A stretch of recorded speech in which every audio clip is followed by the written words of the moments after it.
A wise man once said, the future belongs to those who are working hard today. I then asked myself the very question, what is the future of Africa? What is the future of the Black continent? What is the future of the Black race?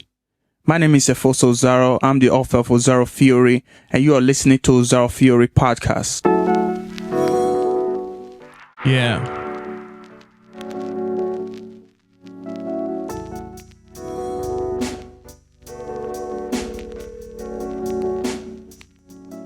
Yeah, welcome back, everybody. Welcome back to the Osaro Theory Podcast. I'm your host, and I'm here with my co-host.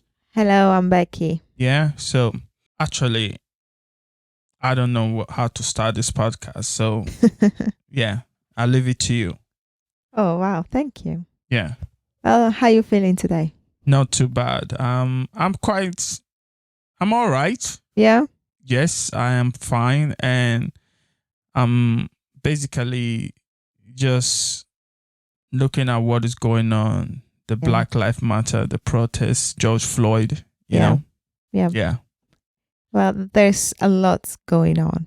And the media is doing a good job to keep feeding us and with information about what's happening. And often it's quite overwhelming. Today, what I've got in mind is like, if you're up to it, to maybe go a bit more in details about what's happening. So basically, I have a lot of white friends, and I know there's a lot of racism and discrimination happening, but also often we Blacks, we also forget that what's happening, it might seem that it's discrimination towards us, but on the other hand, white people in a way are losing their usual lifestyle, their freedom of speech, their freedom of lifestyle, even socializing. Like with so much happening with coronavirus and with the lockdown,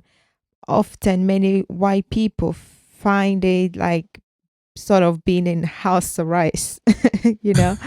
Yeah. And even some are comparing this time with slavery. They feel like they are in slavery because they haven't got freedom anymore. Wait, who is in slavery? White or blacks?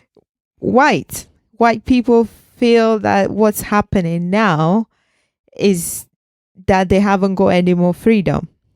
White people feel that. Yeah. Like you cannot go out, you cannot go to work.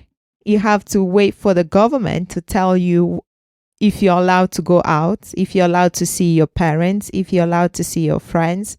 So in a way, the government has taken away their freedom. Well, white people, welcome to the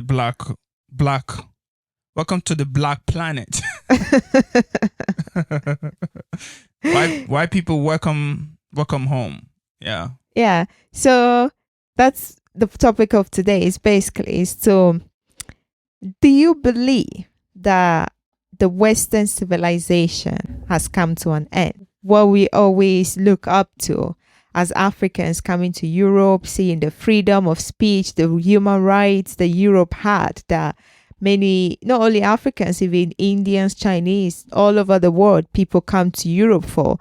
And now that freedom is taken away even from the European itself or from white people itself. What is happening? Can you sort of fill us in? You want me to speak on it? Yeah. Okay.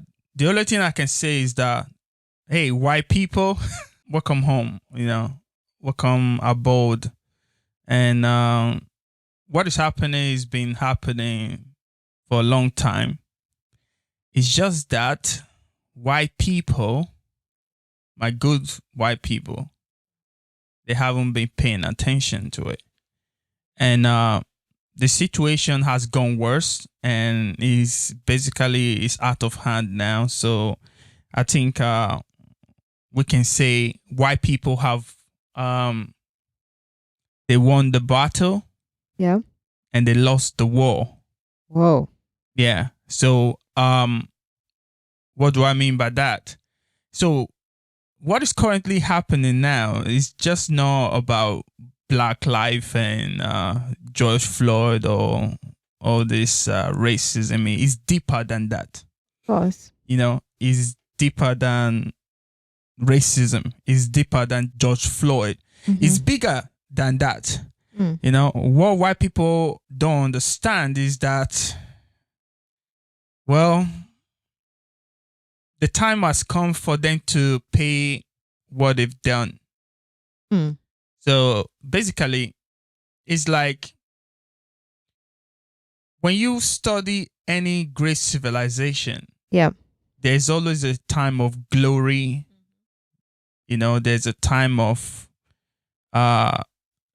rebirth or renaissance and those enlightenment and all those beautiful things that comes from great civilization. And then there's a time of decline.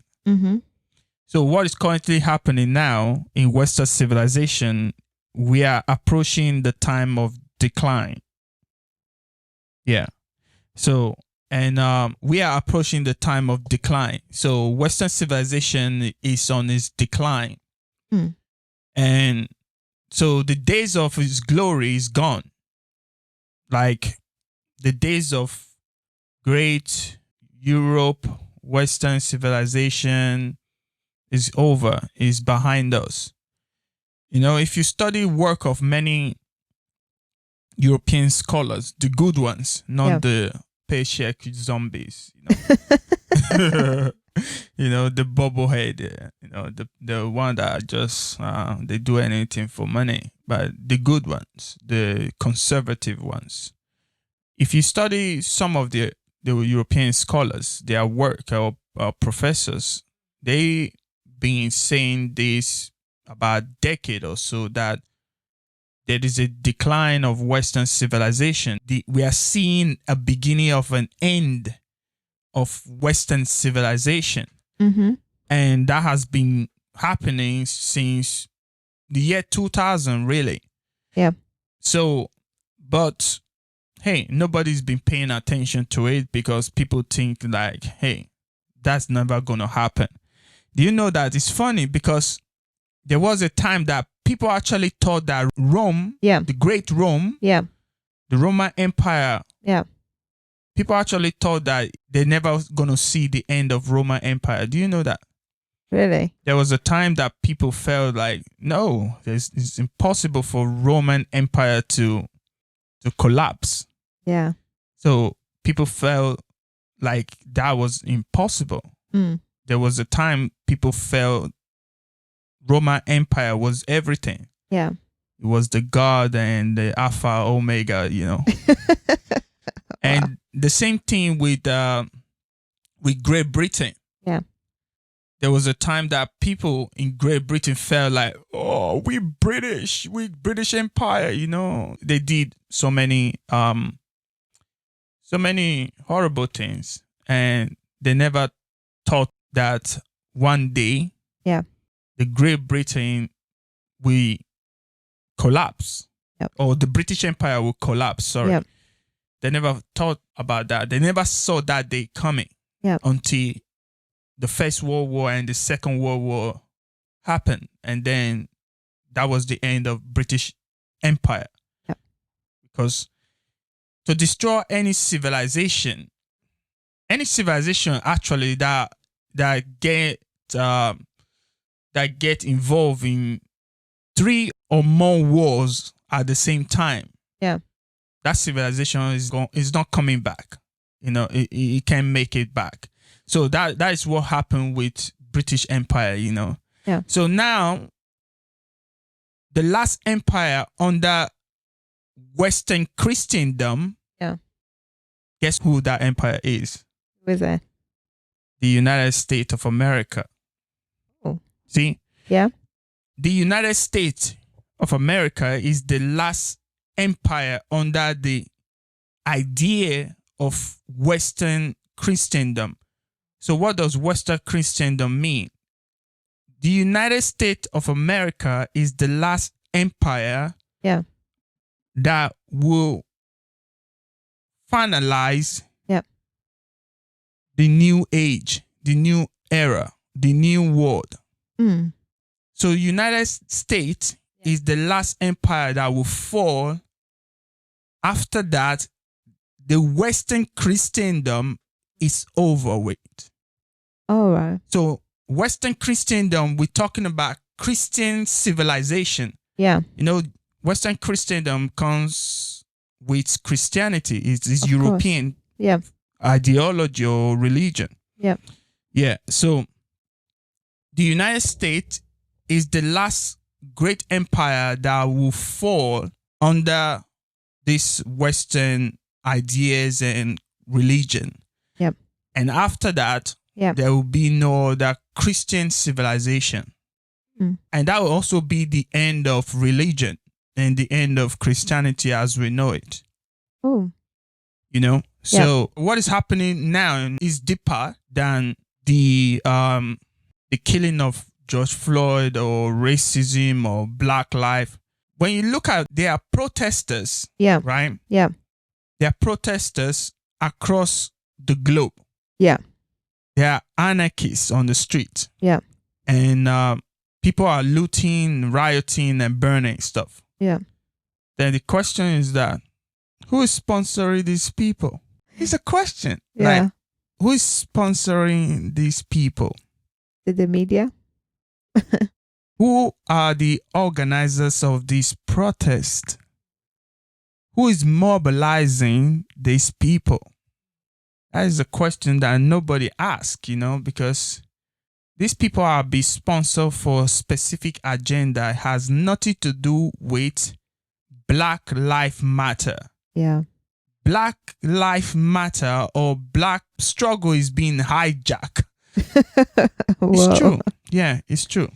How is that possible? Their struggle is being hijacked by external forces. So people who are protesting under the slogan of Black Lives Matter, they're not there for Black people. Trust me. Yeah, it's something else that is going on. It's something else that is completely going on. Of course, there are some Black people who are protesting to get their voice heard because of the killing or police brutality. Yeah. But most people that are in this protest, they are sponsored by external forces. All right. They don't have any connection to Black struggle or slavery or segregation or racism. They don't care.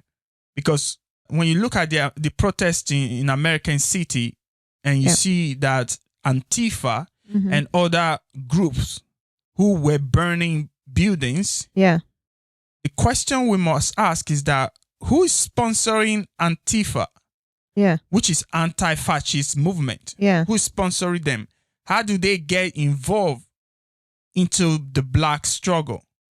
Yeah. That's a good question. Because if the police can harass and arrest or kill Black Panther, the Black Panthers movement, they can destabilize them or harass them just because they want to promote equal right or they want to defend themselves under the Constitution of the United States. Yeah.